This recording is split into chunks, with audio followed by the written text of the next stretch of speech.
मैं राहुल नियोरे। मध्य प्रदेश के मुख्यमंत्री माननीय शिवराज सिंह चौहान जी, उनको एक अजीब सी बीमारी हो गई है घोषणाएं करने की। बिना सोचे समझे वो सुबह से रात तक सिर्फ घोषणाएं घोषणाएं घोषणाएं करते जाते हैं। अगर सुबह जो उनने घोषणा करी उनको खुद को शाम को पूछ लो तो उनको खुद को नहीं पता रहता कि उन्होंने क्या क्या घोषणाएं करी है। वैसी एक घोषणा उन्होंने करी लाडली लक्ष्मी योजना, लाडली बहना योजना, सॉरी लाडली बहना योजना की घोषणा उन्होंने करी। उसके तहत 1,000 रुपए बहनों को वो देंगे। सबसे पहले मैं बताना चाहता हूं कि मध्य प्रदेश को माननीय शिवराज सिंह चौहान ने 3 लाख करोड़ के कर्जे में डाल रखा है। 3 लाख से ज्यादा उनका कर्जा इस प्रदेश के ऊपर हो गया। और हम देखते हैं कि भू माफिया हो, शराब माफिया हो, सारे के सारे माफिया मध्य प्रदेश में कितने एक्टिव हुए।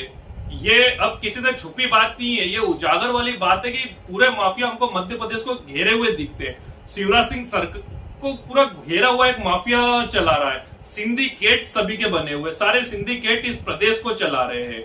और उसके बीच में इतने कर्जे के प्रदेश के बीच में 1,000 रुपए फ्री देने की बात ये वैसी ही है कि जैसे वो चाहते हैं शिवराज सरकार नोट देकर वोट खरीद रहे हो। ये 1,000 रुपए में क्या वो महिलाओं के वोट खरीदना चाह रहे हो? वो महंगाई को चरम सीमा पे डाल के 3 लाख करोड़ के कर्जे में डालकर लाडली बहना बोल रहे हैं। मुझे तो शर्म आती है इस प्रदेश में, जहां पर महिलाओं के ऊपर क्राइम पूरे देश में सबसे ज्यादा अगर कहीं हो रहा है, कहीं रेप, बलात्कार, यौन शोषण कहीं पूरे देश में सबसे ज्यादा हो रहा है तो वो मध्य प्रदेश में हो रहा है। और उसके बाद भी लाडली बहना के नाम से संशोधन करते हैं, संबोधित करते हैं। तो शिवराज सरकार को डूब मरना चाहिए, क्योंकि सबसे पहले अगर बहनों के लिए कुछ करना हो तो उनकी हिफाजत करे, उनके मान सम्मान की हिफाजत करे। अगर उनके मान सम्मान की भी हिफाजत नहीं कर सकते, छोटी छोटी बच्चियों के साथ यौन शोषण मध्य प्रदेश में हमको सुनाई देते, जातिगत हमारे साथ कितना दुराचार होता है ये मध्य प्रदेश में सबसे ज्यादा हो रहा है। तो इन सब से अगर शिवराज नहीं बचा सकते तो उन्हें लाडली बहना बोलने का कोई अधिकार नहीं है, बच्चों को मामा बनने का कोई अधिकार नहीं है, सिर्फ गुमराह करने वाली बातें हैं। अब बात आते हैं लाडली बहना पे।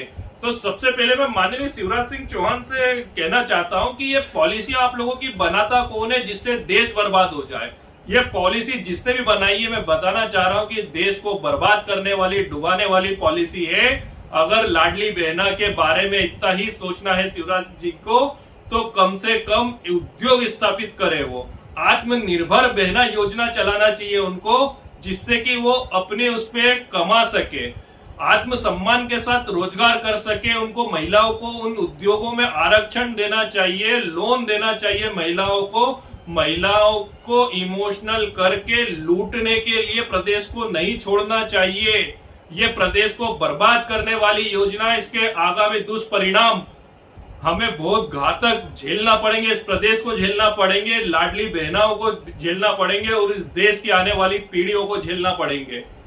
इसके जो पुराने बुजुर्ग बोल के गए कि उधारी का घी कभी भी हजम नहीं होता है, तो वैसे ही ये घी पिलाए जा रहे हैं, कर्जे पे कर्जा करे जा रहे हैं। मैं शिवराज सरकार से पूछना चाहता हूं कि इसका एक फायदा भी अगर इस देश में, इस देश के जितने वित्त सलाहकार है, मैं सभी को आज चैलेंज करना चाहता हूं कि मुझे एक फायदा बता दे कि फ्री की योजनाओं का, ये 1,000 रुपए देकर फ्री की योजनाओं का एक फायदा बता दे।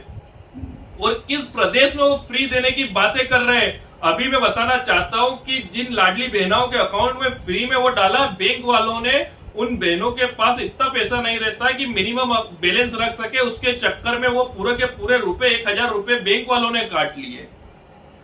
ये भी एक बहुत बड़ा घोटाला हो रहा है प्रदेश के अंदर। घोटाले पे घोटाला, घोटाले पे घोटाला होता जा रहा है। मैं शिवराज जी से बात करना चाहता हूं, बोलना चाहता हूं कि ऐसे कौन से सलाहकार है उनको जो ऐसे देश को गर्त में, प्रदेश को गर्त में ले जाने वाली बातें करते हैं? क्यों वो आत्मनिर्भर बहना क्यों नहीं बनाना चाहते?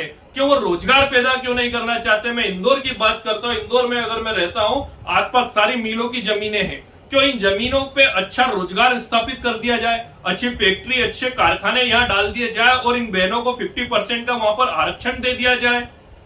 बड़ी बड़ी जो स्कीमें, अंत व्यवसायी निगम जैसी योजनाएं जो आप बंद करने वाले शिवराज सरकार से मैं बोलना चाहता हूं, जो शिवराज सिंह जी, जो आप अंत व्यवसायी निगम जैसी योजनाओं को बंद करने वाले हैं, उस योजना के तहत उसको शुरू कर क्यों इन महिलाओं को आत्मनिर्भर बनने के लिए, बिजनेस के लिए पैसे दे दिए जाते, तो जाकर हमारी बहना मजबूत बहना बनेगी, लाडली बहना। और ये 1000 रुपए देने से कुछ नहीं होगा। देश को गर्त में ले जाने वाली बात है, इन बहनों का भविष्य खराब करने वाली बात है, क्योंकि हम भी जानते हैं ये सिर्फ एक चुनावी हथकंडा है। ये मध्य प्रदेश में चुनाव होने वाले हैं, इसीलिए आपने ये पेतरा खेला है। पर मैं बताना चाहता हूं, आम जनता को बताना चाहता हूं कि आज की जनता पढ़ी लिखी है, दूरगामी, कभी भी पास के फायदे से ज्यादा हमें दूर के नुकसान देखना चाहिए। और ये 1000 रुपए इस देश और इस प्रदेश को कहीं ना कहीं और डुबाने का काम करेंगे, क्योंकि फ्री की कोई भी चीज होती है वो डुबाने का काम करती है। फ्री का लालच देकर ये सिर्फ वोट खरीदने वाली बात कर रहे हैं शिवराज जी। ये सिर्फ वोट खरीदने के लिए, अपनी सत्ता लाने के लिए तुम देश को और प्रदेश को गर्त की ओर ले जाते जा रहे हो। अगर तुम्हें इस प्रदेश की सही में बहनों की चिंता होती, बच्चियों की चिंता होती, बच्चों की चिंता होती और इस प्रदेश वासियों की चिंता होती, तो रोजगार देने की बात करते। और ये सब बातें तब करते जब सत्ता में आए थे।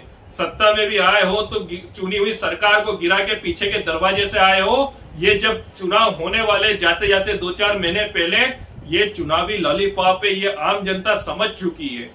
तो मैं बीजेपी के सारे नेताओं को बोलना चाहता हूं कि जनता इस प्रबोधन में नहीं आएगी और ये सब चीजें देश को गर्त की ओर ले जाएगी। मैं आम जनता से बोलना चाहता हूं कि ये नेता नहीं सुनेंगे, क्योंकि इन्हें चुनाव सत्ता में आना है, चुनाव जीतना है। ये हमें समझना होगा कि 1000 रुपए से ये वोट खरीद रहे, इस प्रदेश के आने वाले परिणाम क्या होंगे। 3 लाख करोड़ के ऊपर इस प्रदेश पे कर्जा हो गया है, उस बारे में शिवराज कभी कुछ नहीं बोलेंगे, क्योंकि ये प्रदेश पूरा का पूरा गिरवी रखने की दौड़ में दौड़ रहा है ये।